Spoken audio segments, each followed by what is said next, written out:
नमस्कार। आइए सुनते हैं मुंशी प्रेमचंद जी की लिखी कहानी अनाथ लड़की। सेठ पुरुषोत्तम दास पूना की सरस्वती पाठशाला का मुआयना करने के बाद बाहर निकले तो एक लड़की ने दौड़कर उनका दामन पकड़ लिया। सेठ जी रुक गए और मोहब्बत से उसकी तरफ देखकर पूछा, क्या नाम है? लड़की ने जवाब दिया, रोहिणी। सेठ जी ने उसे गोद में उठा लिया और बोले, तुम्हें कुछ इनाम मिला? लड़की ने उनकी तरफ बच्चों जैसी गंभीरता से देखकर कहा, तुम चले जाते हो, मुझे रोना आता है, मुझे भी साथ लेते चलो। सेठ जी ने हंसकर कहा, मुझे बहुत दूर जाना है, तुम कैसे चलोगी? रोहिणी ने प्यार से उनकी गर्दन में हाथ डाल दिए और बोली, जहाँ तुम जाओगे वहीं मैं भी चलूँगी, मैं तुम्हारी बेटी हूँगी। मदरसे के अफसर ने आगे बढ़कर कहा, इसका बाप साल भर हुआ नहीं रहा, माँ कपड़े सीती है, बड़ी मुश्किल से गुजर होती है। सेठ जी के स्वभाव में करुणा बहुत थी। वह सुनकर उनकी आंखें भर आई। उस भोली प्रार्थना में वह दर्द था जो पत्थर से दिल को पिघला सकता है। बेकसी और यतीमी को इससे ज़्यादा दर्दनाक ढंग से जाहिर करना नामुमकिन था। उन्होंने सोचा, इस नन्हे से दिल में न जाने क्या अरमान होंगे, और लड़कियां अपने खिलौने दिखाकर कहती होंगी, यह मेरे बाप ने दिया है। वह अपने बाप के साथ मदरसे आती होंगी, उसके साथ मेले में जाती होंगी और उनकी दिलचस्पियों का जिक्र करती होंगी। यह सब बातें सुन सुनकर इस भोली लड़की को भी ख्वाहिश होती होगी कि मेरा बाप होता। माँ की मोहब्बत में गहराई और आत्मिकता होती है जिसे बच्चे समझ नहीं सकते। बाप की मोहब्बत में खुशी और चाव होता है जिसे बच्चे खूब समझते हैं। सेठ जी ने रोहिणी को प्यार से गले लगा लिया और बोले, अच्छा, मैं तुम्हें अपनी बेटी बनाऊंगा, लेकिन खूब जी लगाकर पढ़ना। अब छुट्टी का वक्त आ गया है, मेरे साथ आओ, तुम्हारे घर पहुंचा दूं। यह कहकर उन्होंने रोहिणी को अपनी मोटर कार में बिठा लिया। रोहिणी ने बड़े इत्मीनान और गर्व से अपनी सहेलियों की तरफ देखा। उसकी बड़ी बड़ी आंखें खुशी से चमक रही थी और चेहरा चांदनी रात की तरह खिला हुआ था। सेठ ने रोहिणी को बाजार की खूब सैर कराई और कुछ उसकी पसंद से, कुछ अपनी पसंद से बहुत सी चीज़ें खरीदी। यहाँ तक कि रोहिणी बातें करते करते कुछ थक सी गई और खामोश हो गई। उसने इतनी चीज़ें देखी और इतनी बातें सुनी कि उसका जी भर गया। शाम होते होते रोहिणी के घर पहुँचे और मोटर कार से उतरकर रोहिणी को अब कुछ आराम मिला। दरवाज़ा बंद था। उसकी माँ किसी ग्राहक के घर कपड़े देने गई थी। रोहिणी ने अपने तोहफों को उलटना पलटना शुरू किया। खूबसूरत रबड़ के खिलौने, चीनी की गुड़िया जरा दबाने से चूं चूं करने लगती और रोहिणी यह प्यारा संगीत सुनकर फूली न समाती थी। रेशमी कपड़े और रंग बिरंगी साड़ियों के कई बंडल थे, लेकिन मखमली बूटे की गुलकारियों ने उसे खूब लुभाया था। उसे उन चीज़ों के पाने की जितनी खुशी थी, उससे ज़्यादा उन्हें अपनी सहेलियों को दिखाने की बेचैनी थी। सुंदरी के जूते अच्छे सही, लेकिन उनमें ऐसे फूल कहाँ है? ऐसी गुड़िया उसने कभी देखी भी न होगी। इन ख्यालों से उसके दिल में उमंग भर आई और वह अपनी मोहिनी आवाज़ में एक गीत गाने लगी। सेठ जी दरवाजे पर खड़े इस पवित्र दृश्य का हार्दिक आनंद उठा रहे थे। इतने में रोहिणी की माँ रुक्मणी कपड़ों की एक पोटली लिए हुए आती दिखाई दी। रोहिणी ने खुशी से पागल होकर एक छलांग भरी और उसके पैरों से लिपट गई। रुक्मणी का चेहरा पीला था, आंखों में हसरत और बेकसी छिपी हुई थी। गुप्त चिंता का सजीव चित्र मालूम होती थी, जिसके लिए जिंदगी में कोई सहारा नहीं। मगर रोहिणी को जब उसने गोद में उठाकर प्यार से चूमा तो जरा देर के लिए उसकी आंखों में उम्मीद और जिंदगी की झलक दिखाई दी। मुरझाया हुआ फूल खिल गया। बोली, आज तो इतनी देर तक कहाँ रही? मैं तुझे ढूंढने पाठशाला गई थी। रोहिणी ने हुमक कर कहा, मैं मोटर कार पर बैठकर बाजार गई थी, वहाँ से बहुत अच्छी अच्छी चीज़ें लाई हूँ। वह देखो कौन खड़ा है। माँ ने सेठ जी की तरफ ताका और लजाकर सिर झुका लिया। बरामदे में पहुंचते ही रोहिणी माँ की गोद से उतरकर सेठ जी के पास गई और अपनी माँ को यकीन दिलाने के लिए भोलेपन से बोली, क्यों, तुम मेरे बाप हो ना? सेठ जी ने उसे प्यार करके कहा, हाँ, तुम मेरी प्यारी बेटी हो। रोहिणी ने उनसे मुंह की तरफ याचना भरी आंखों से देखकर कहा, अब तुम रोज यहीं रहा करोगे? सेठ जी ने उसके बाल सुलझाकर जवाब दिया, मैं यहाँ रहूँगा तो काम कौन करेगा? मैं कभी कभी तुम्हें देखने आया करूँगा, लेकिन वहाँ से तुम्हारे लिए अच्छी अच्छी चीज़ें भेजूँगा। रोहिणी कुछ उदास सी हो गई। इतने में उसकी माँ ने मकान का दरवाज़ा खोला और बड़ी फुर्ती से मैले बिछावन और फटे हुए कपड़े समेटकर कोने में डाल दिए कि कहीं सेठ जी की निगाह उन पर न पड़ जाए। यह स्वाभिमान स्त्रियों की खास अपनी चीज़ है। रुक्मिणी अब इस सोच में पड़ी थी कि मैं इनकी क्या खातिर तवाजो करूं। उसने सेठ जी का नाम सुना था। उसका पति हमेशा उनकी बड़ाई किया करता था। वह उनकी दया और उदारता की चर्चाएं अनेक बार सुन चुकी थी। वह उन्हें अपने मन का देवता समझा करती थी। उसे क्या उम्मीद थी कि कभी उसका घर भी उसके कदमों से रोशन होगा। लेकिन आज जब वह शुभ दिन संयोग से आया तो वह इस काबिल भी नहीं कि उन्हें बैठने के लिए एक मोड़ा दे सके। घर में पान और इलायची भी नहीं। वह अपने आंसू को किसी तरह न रोक सकी। आखिर जब अंधेरा हो गया और पास के ठाकुरदारे से घंटों और नगाड़ों की आवाज़ें आने लगी तो उन्होंने जरा ऊंची आवाज़ में कहा, बाई जी, अब मैं जाता हूँ। मुझे अभी यहाँ बहुत काम करना है। मेरी रोहिणी को कोई तकलीफ न हो। मुझे जब मौका मिलेगा उसे देखने आऊँगा। उसके पालने पोसने का काम मेरा है और मैं उसे बहुत खुशी से पूरा करूँगा। उसके लिए अब तुम कोई फिक्र मत करो। मैंने उसका वजीफ़ा बांध दिया है और यह उसकी पहली किस्त है। यह कहकर उन्होंने अपना खूबसूरत बटुआ निकाला और रुक्मणी के सामने रख दिया। गरीब औरत की आंखों में आंसू जारी थे। उसका जी परबस चाहता था कि उसके पैरों को पकड़कर खूब रोए। आज बहुत दिनों के बाद एक सच्चे हमदर्द की आवाज़ उसके मन में आई थी। जब सेठ जी चले गए तो उसने दोनों हाथों से प्रणाम किया। उसके हृदय की गहराइयों से प्रार्थना निकली, आपने एक बेबस पर दया की है, ईश्वर आपको इसका बदला दे। दूसरे दिन रोहिणी पाठशाला गई तो उसकी बाकी सज धज आंखों में खूबी जाती थी। उस्तानियों ने उसे बारी बारी प्यार किया और उसकी सहेलियां उसकी एक एक चीज़ को आश्चर्य से देखती और ललचाती थी। अच्छे कपड़ों से कुछ स्वाभिमान का अनुभव होता है। आज रोहिणी वह गरीब लड़की न रही जो दूसरों की तरफ विवश नेत्रों से देखा करती थी। आज उसकी एक एक क्रिया से ससोचित गर्व और चंचलता टपकती थी और उसकी जबान एकदम के लिए भी न रुकती थी। कभी मोटर की तेजी का जिक्र था, कभी बाजार की दिलचस्पियों का बयान, कभी अपनी गुड़ियों के कुशल मंगल की चर्चा थी और कभी अपने बाप की मोहब्बत की दास्तान। दिल था कि उमंगों से भरा हुआ। एक महीने बाद सेठ पुरुषोत्तम दास ने रोहिणी के लिए फिर तोहफे और रुपये रवाना किए। बेचारी विधवा को उनकी कृपा से जीविका की चिंता से छुट्टी मिली। वह भी रोहिणी के साथ पाठशाला आती और दोनों माँ बेटियाँ एक ही दर्जे के साथ साथ पढ़ती। लेकिन रोहिणी का नंबर हमेशा माँ से अव्वल रहा। सेठ जी जब पूना की तरफ से निकलते तो रोहिणी को देखने जरूर आते और उनका आगमन उसकी प्रसन्नता और मनोरंजन के लिए महीनों का सामान इकट्ठा कर देता।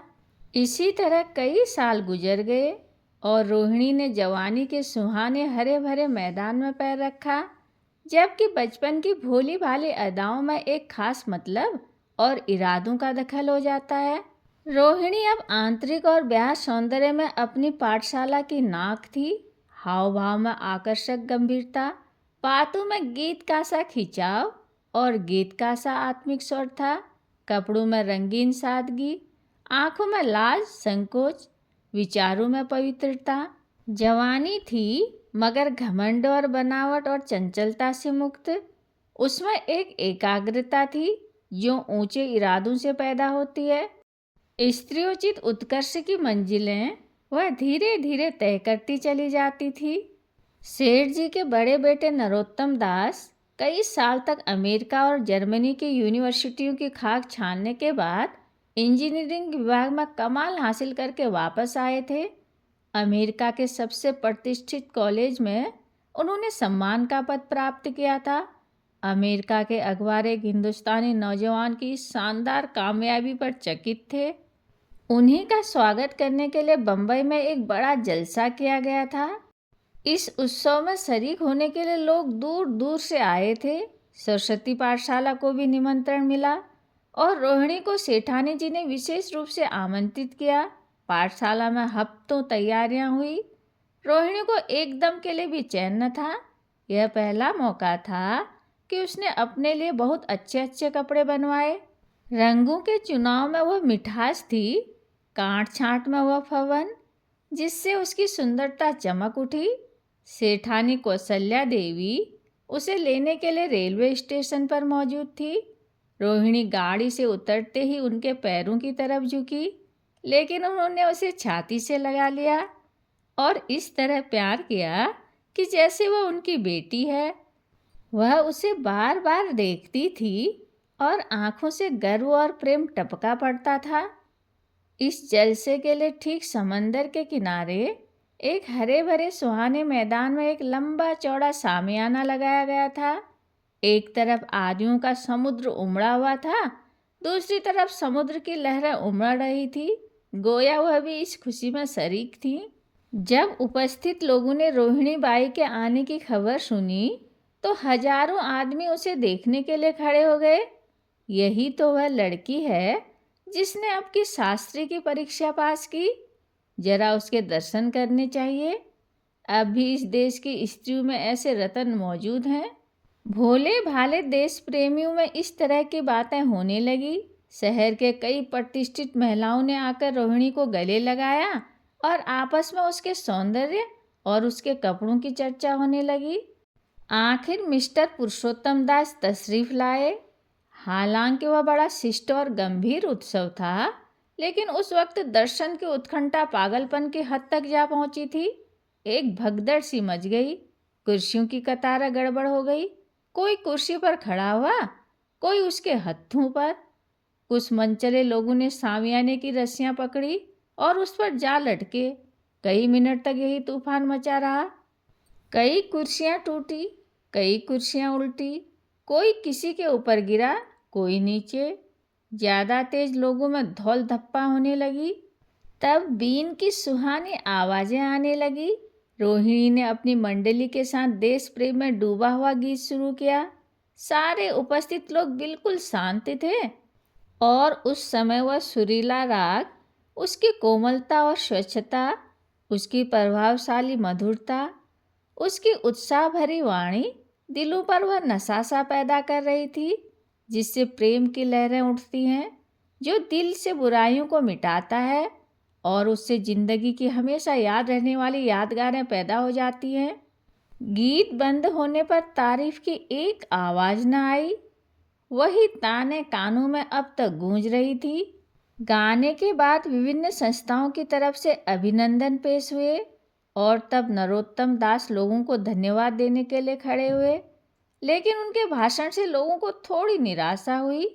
यूँ दोस्तों की मंडली में उनकी वक्तृता के आवेग और परवाह की कोई सीमा न थी, लेकिन सार्वजनिक सभा के सामने खड़े होते ही शब्द और विचार दोनों ही उनसे बेवफाई कर जाते थे।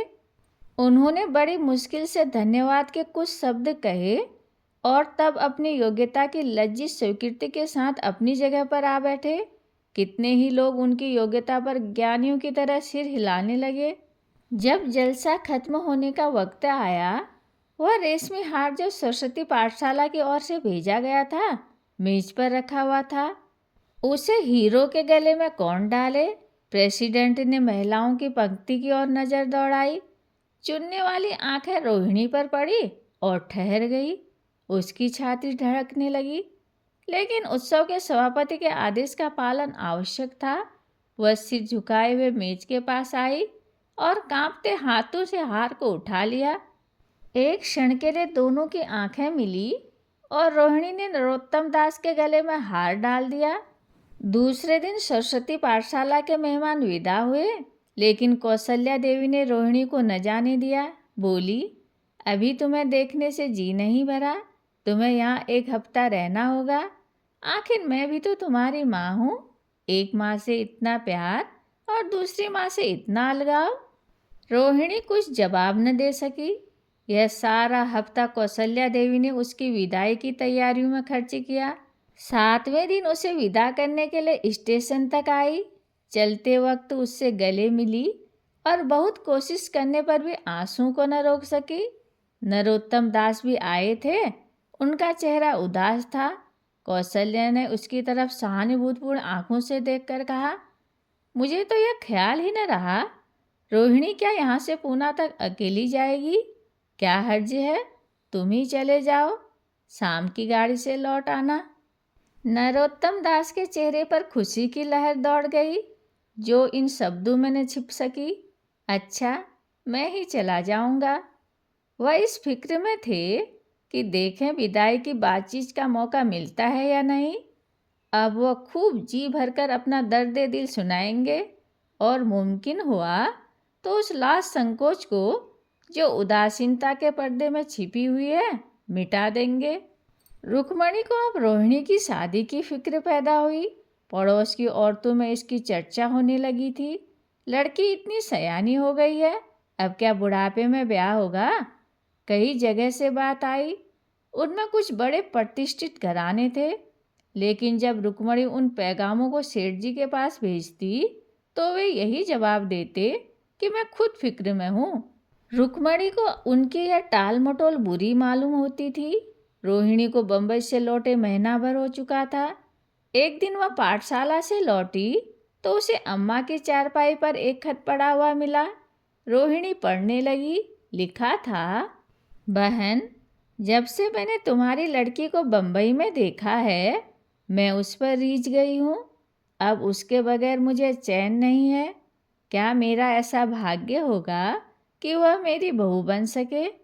मैं गरीब हूँ, लेकिन मैंने सेठ जी को राजी कर लिया है। तुम भी मेरी यह विनती कबूल करो। मैं तुम्हारी लड़की को चाहे फूलों की सेज पर न सुला सकूं, लेकिन इस घर का एक एक आदमी उसे आँखों की पुतली बनाकर रखेगा। अब रहा लड़का, माँ के मुँह से लड़के का बखान कुछ अच्छा नहीं मालूम होता, लेकिन यह कह सकती हूँ कि परमात्मा ने यह जोड़ी अपने हाथों बनाई है। सूरत में, स्वभाव में, विद्या में, हर दृष्टि से वह रोहिणी के योग्य है। तुम जैसे चाहे अपना इत्मीनान कर सकती हो। जवाब जल्दी देना, और ज़्यादा क्या लिखूं? नीचे थोड़े से शब्दों में सेठ जी ने उस पैगाम की सिफारिश की थी। रोहिणी गालों पर हाथ रखकर सोचने लगी। नरोत्तम दास की तस्वीर उसकी आंखों के सामने आ खड़ी हुई। उनकी वह प्रेम की बातें, जिसका सिलसिला बम्बई से पूना तक नहीं टूटा था, कानों में गूंजने लगी।